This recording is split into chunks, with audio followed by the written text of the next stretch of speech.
Yeah, I think if we've learned anything from the last episode is that the more effort we put in, we just don't need it. We don't need to do it because in the end, all we need to do is talk about the Big Bang Theory for 20 minutes, and then that's our show. I disagree wholeheartedly. Now you guys are getting it. This is what I've been doing since day one. I like that now. 35 episodes in, you guys are starting to take some notes. That's good. Just turn up and two other dudes will do everything for you. Let's just see if it works. Hopefully, I do nothing, and then two strange men enter the room and are just entertaining for half an hour. Let's just see if that happens. Bazinga boys are here to speak all of their thoughts on the Big Bang Theory. Rob has an opinion, Vorn has an opinion, Pete probably has one too. But most of all, there's an opinion. Hey everybody, my name is Vorn and I'm a Bazinga boy. Who are you guys? I'm Rob and why are you here? Get out of my house. Why are you asking 3 questions? I'm Rob and I'm a Bazinga boy. Hi boys, I'm Pete. I'm the third Bazinga boy. I'd say you're the second. Rob's definitely the third. Rob, being the third Bazinga boy, what do we do? Our life goal is to watch every episode of The Big Bang Theory and then discuss it and enjoy our lives as friends. Well, that's a stretch.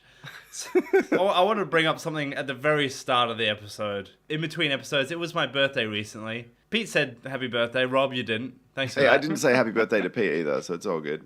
Fair. He's not playing favorites. I don't care about you equally.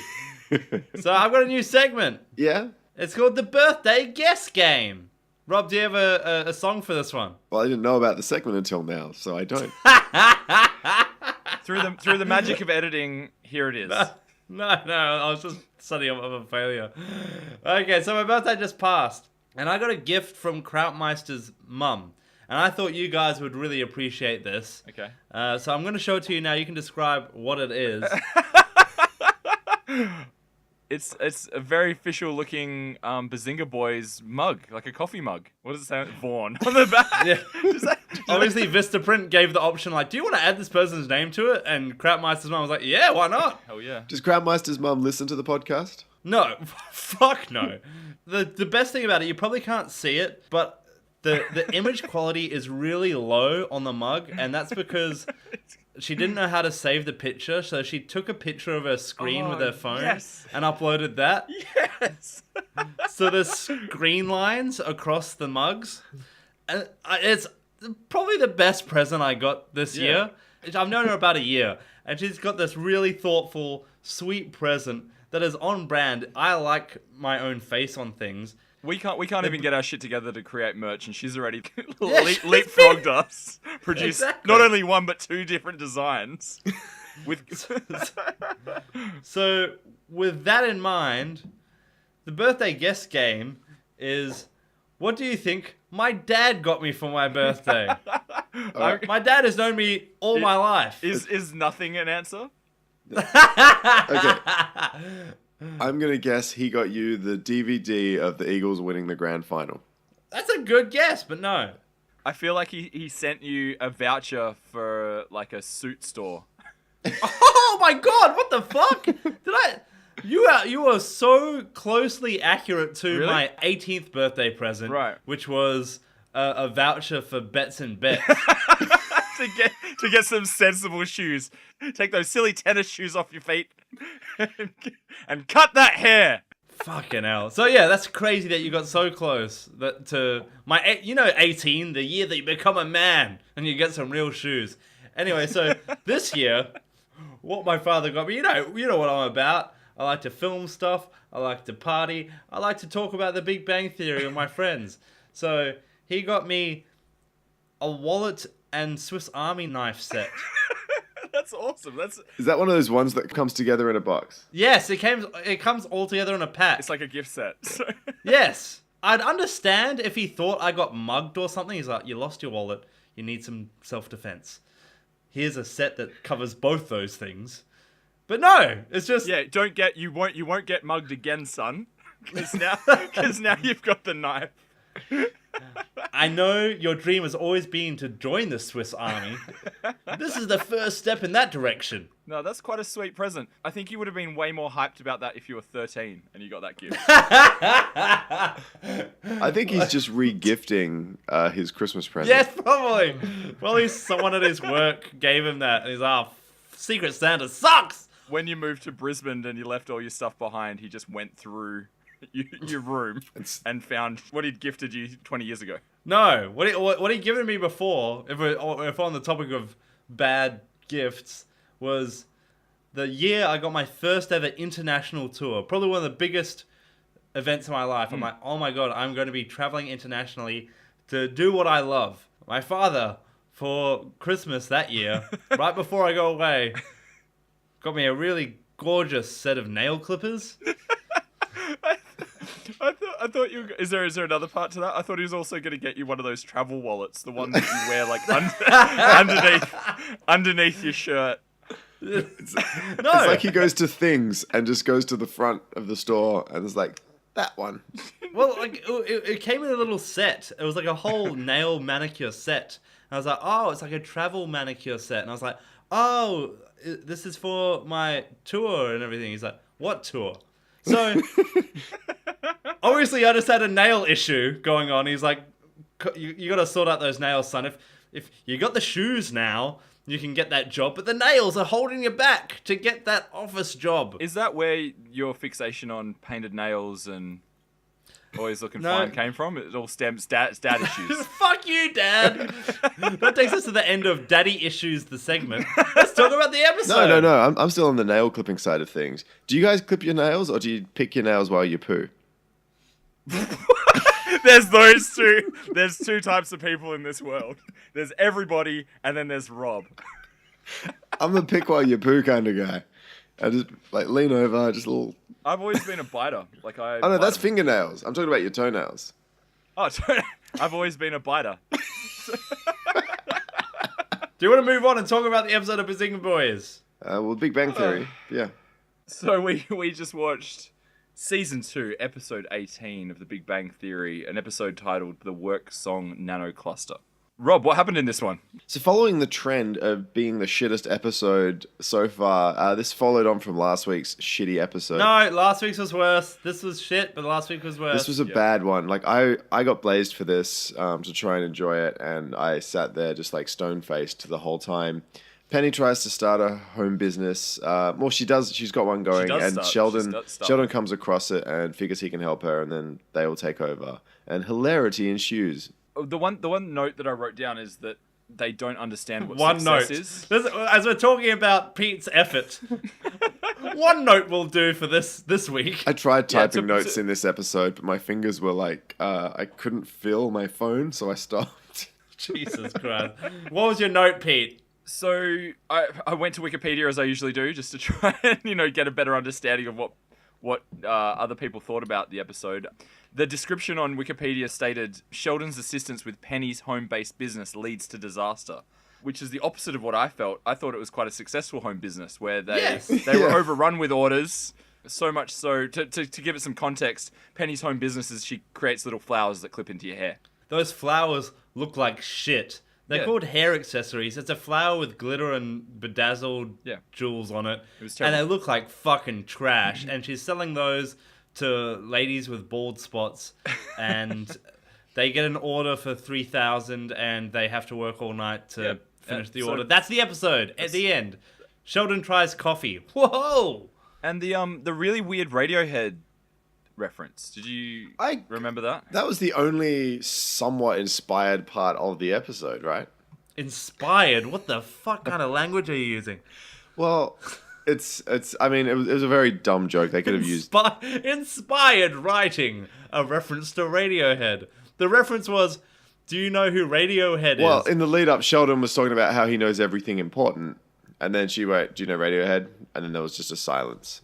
And that was the joke. Please write in if you think that's inspired writing. You don't write in for anything else, but write in for that. The other notes I had was, are you guys getting sick of Raj's stick of not being able to speak in front of women? And every time he has to deliver a line, he says it into Shelfman's ear, and then Shelfman repeats it. Is that getting annoying for you? Like, just talk. I'm over it, but I'm also dreading the fact that, like, once he does start talking to women, we have another fucking character talking on this show. That's a good point. It's a way around the writers just, having an easier job. They're just like, well, he can't talk in all of these scenes, so, it's just more lines for I Sheldon. think the actor just doesn't have his Indian accent down yet, and once he's got it down, they'll give him more lines. That racist piece of shit. The other thing I had in the note is I miss Penny's stipples. Yeah, they're gone. They're long gone. If you've wondered, we haven't mentioned it in ages. It's not us being more respectful of women. It's just that they're not getting any airtime anymore. Airtime, like being up. Vorn silently drinks his Negroni. So, the one question I had about this episode is basically all the boys just become workhorses for Penny and work a 24-hour stint for no money, just for her, for no reason at all, because she has to get it done. My question to you guys is, what is the most amount of effort you have gone to for a girl who you were not sleeping with? I can't think of one straight away, but I'm sure if you rephrased it in a someone you've been trying to sleep with sense. Yeah, okay, well. I'm glad I didn't answer then, because I was just going to say, helping my mum move house. The only situations I can think of, I eventually slept with the girl, so I can't. Oh, well, that was that. Yeah, Doesn't it's like I'll move to America. Shout out to Sack Girl, aka Hot Teacher. Last thing I want to say about the episode is I've got a new segment. It's called Vorn's Uninteresting Fact About the Episode. It's Vorn's Uninteresting Fact About the Episode. Glasses Man now has a GoDaddy sticker on his laptop. And there was also a GoDaddy fridge magnet in the background on the fridge. Looks like they got a sponsorship from GoDaddy.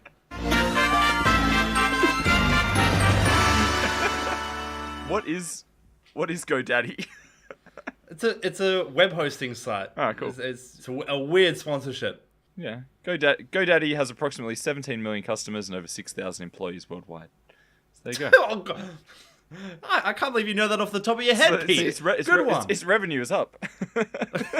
this last financial quarter. I got a new segment, guys. Yeah, what's your new segment? It's called Catchphrase Corner. Catchphrase Corner. Here's our favourite catchphrases from the Big Bang Theory show. Knock, knock, knock. Penny. Knock, knock, knock. Penny. Knock, knock, knock. Penny.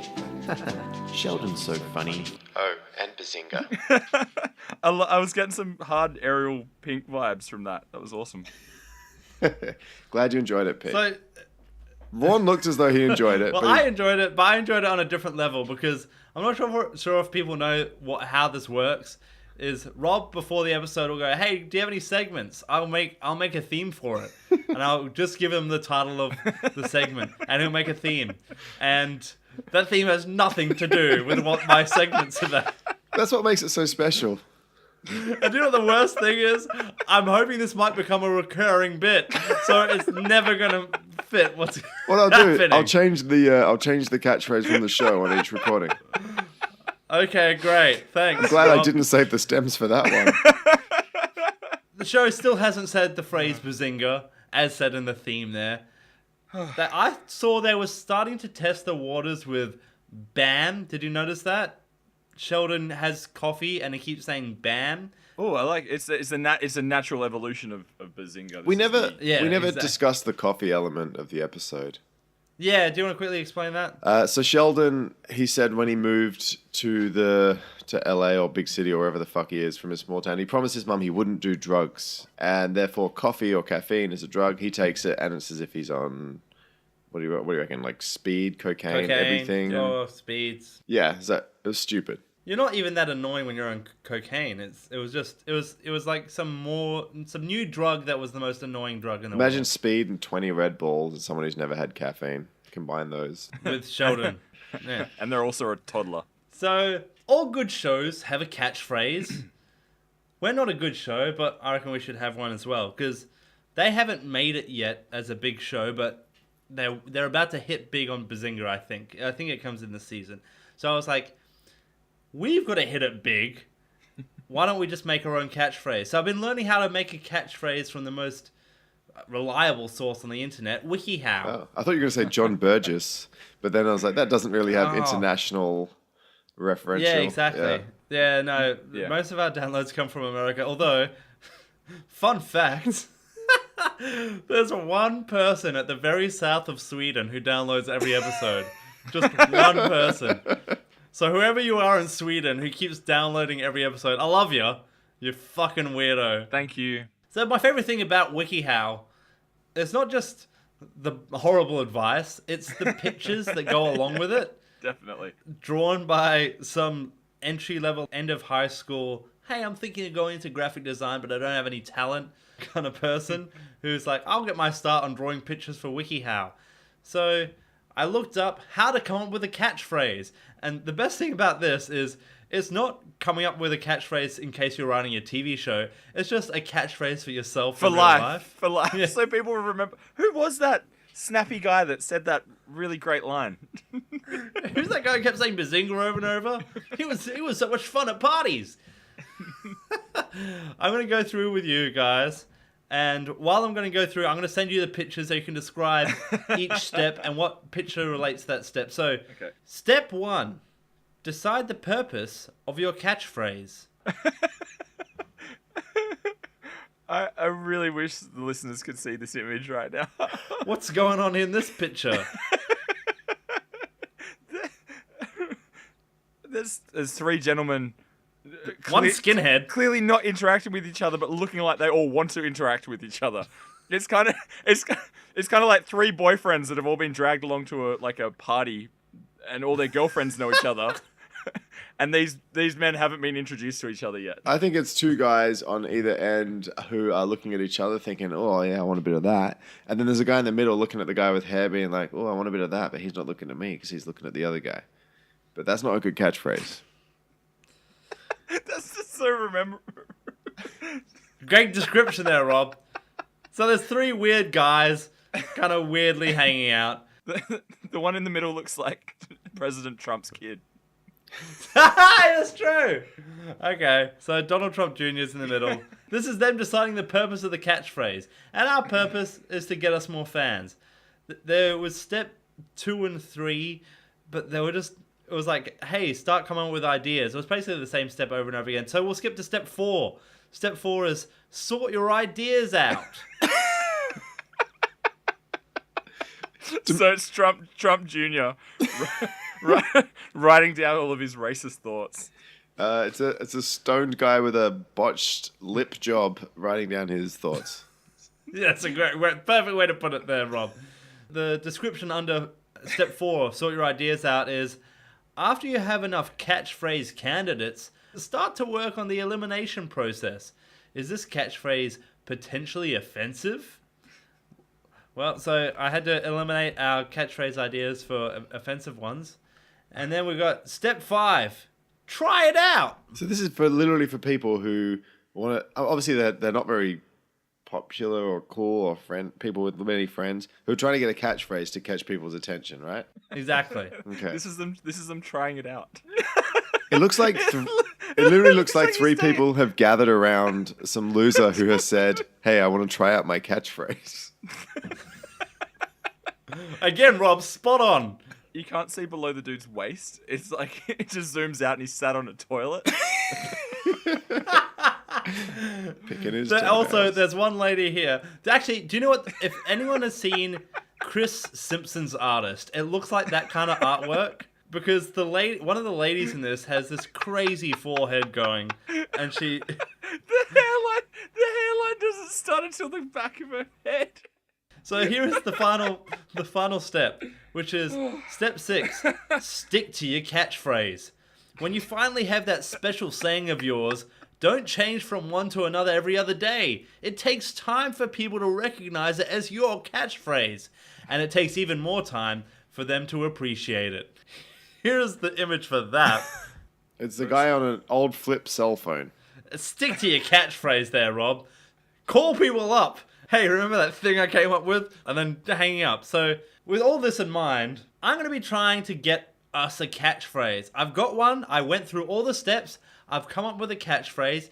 I'm going to try and see if I can get it to integrate into our episode seamlessly and follow all the rules that we've gone through. So later on in the episode, we'll see my catchphrase. Let's see if it catches on. Sounds good. I'm always game. But before we continue, did either of you guys laugh in this episode?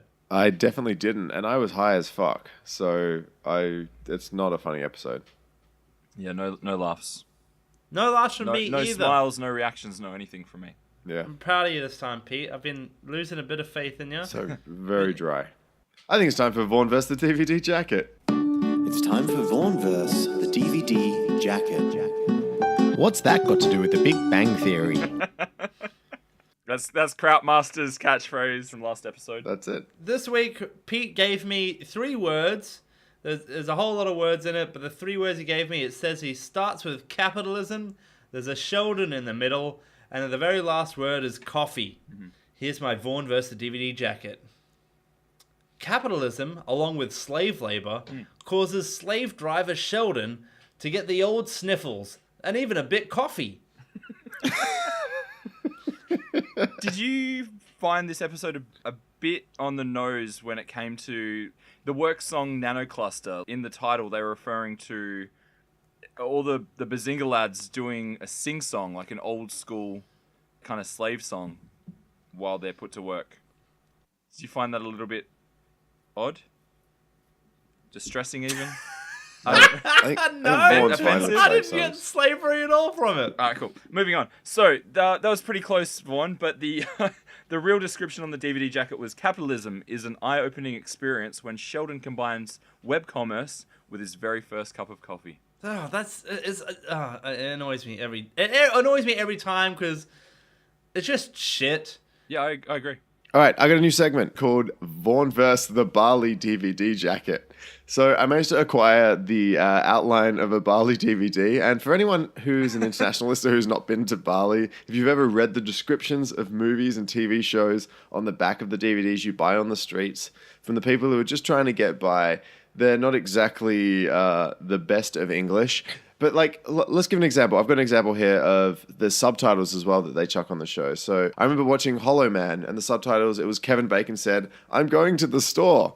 But the subtitles read, "Vorn has a small penis." So that's the kind of quality of shit that we're looking for, okay? So Vorn, you've written something, right? Yes, I've written a Vorn vs. the DVD jacket Bali edition. All right, so let's play the theme. Suda wak tanya untuck Vornverse jacket DVD Bali. Tetek besa. Did you actually learn how to speak Indonesian? My Indonesian's a little bit rusty. What did you say then, Rob? Well, I can tell you the last 2 words before I laughed were big titties. Jesus Christ. So here's my Vorn vs. the DVD jacket Bali edition. Okay. Everyone knows what the episode was about. Penny making her flower decorations, and things go haywire when Sheldon gets involved. So here's my Vorn vs. the DVD jacket Bali edition. Lady make flower, bad price, best price here. You buy here. You want tuk-tuk? Bintang singlet. I'm disappointed at how racist you are because it was just the Indonesian It's not release. racist, that's what they say! It was just I didn't put it on racist voice. That's just things that they say in Bali. Vorn, it was just the Indonesian release of the DVD. I'm very disappointed.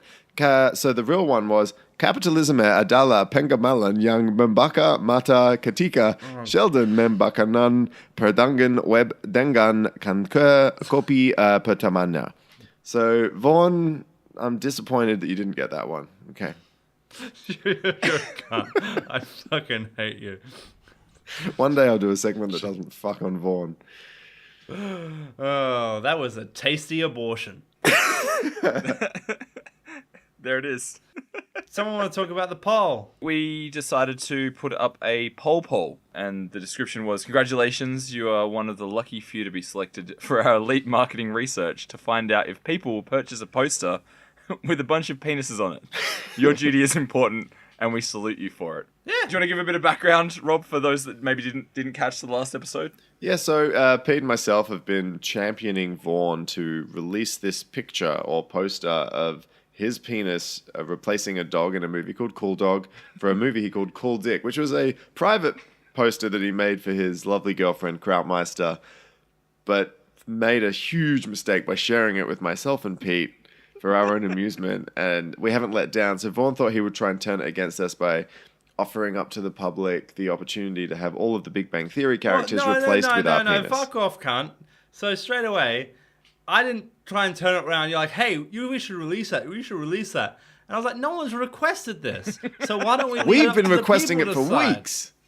I was like, let's put it in the listeners' hands of what happens. So we put a poll up, and the poll asked a few questions. What were the questions, Pete? We posed the question, does anyone actually want this? So would you buy a Bazinga Boys poster with the cast of The Big Bang Theory replaced by our penises? 59.1% of those that voted yes. Oh, that means it's happening! 22.7% said no. There was a couple of custom, we gave other as an option with a free text box. So we have, not if it would save my dying mother's life, as one response. Replace the cast with your penises and give me a poster. Any generic poster will do, was another response. And my personal favorite, only if all your dicks are morphed into one mutant dick so I don't accidentally work out whose dick is whose. Long live the new flesh. Oh! Fuck. Okay, that's actually a good idea. Just to be clear here, by the way, Pete is the only person who knew the answers to these. Yeah, so the boys are hearing them for the first time. I've had secret access to everybody's results and comments. Pete, you had the opportunity to change the percentage. Rob's the most uncomfortable about this. Yeah. So whose penis will be the largest and why? I'll chop through them all. All three of you are the largest, with a little help from docking. So I like that. Yeah, that's a good one. This next one's good. Mine, after seeing this poster. That's the best whose one. penis will be the largest and why? Pete, he sounds the nicest, so thank you, whoever wrote that one. Well, that doesn't mean penis. Sounds like, you sounded really nice. You must have a huge penis. Yeah, that's how it works. The next one is Jesus. rowboats, because I have seen H-mans must be the same. Vorn did all this voting. This is bullshit. Vorn did all of this. What? Which I is did great. what? That one, so before we started recording, that one caught my attention. It was so someone's basically seen Rob's twin's brother's penis, and then so therefore it's Rob's because his twin has a giant penis. I took to the website because I don't know. I'm not a twin. I don't hang out with many naked twins, and I went to Reddit and found a post by Mr. Buckyballs. The subject was, "Are twins' dicks the same size?"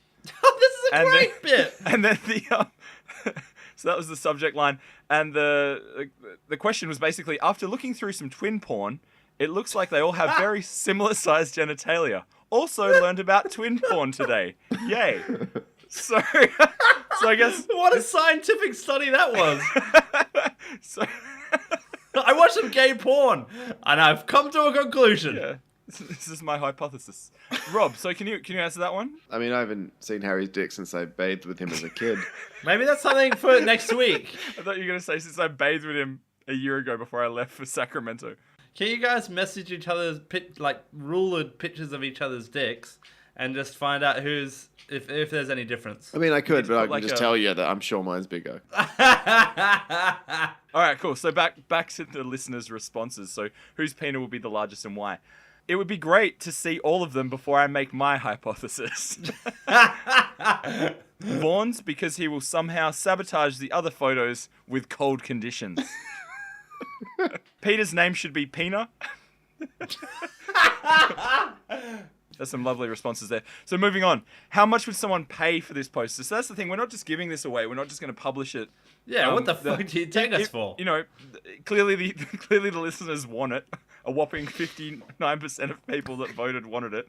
But we're not just gonna give it away. We're not World Vision. We're not giving away charity. It was either $69 or a free text box. So $69 got a percentage of 18.2% of people, which was the That's highest good. percentage. I set that up because I want funny answers. I don't want you saying you'd pay money for it. The next biggest percentage was 9.1%, and that was $420. So a good little nod. So to multiple people put that in? But then it just goes on. It's like, so the next one down is 4 decimal spot 20.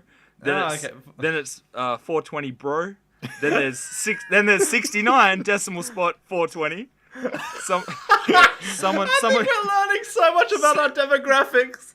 someone just wrote 100, like HUNDRED. Seriously, this feels like a maze in the first Saw movie. I was like, that's a tasty abortion. Someone else wrote, "You pay me," That's fair. and then there was also another custom one which was, "I'll just print one for free." So, all right, how will Pete scam his way out of this one? The dirty dog. And the responses from our listeners were, "Submit a picture of Rob's dink." D-I-N-K. We got a very mature set of listeners. It's great. I didn't know our fan base was all 14 years old. Okay, you realize we set up this bit, hey, let's do a whole segment about our dicks, and then you can't go off at them when they become immature. There's no highbrow answers. There's no What the hell? Where's our scholar listeners? But then I like this one. Nah, he'll be there. Solidarity. So, good on you, whoever wrote that. These fucking idiots. And there you go. So that was some lovely some feedback. But I guess the take home is that there is interest in a Bazinga Boys poster. Someone has to pay it.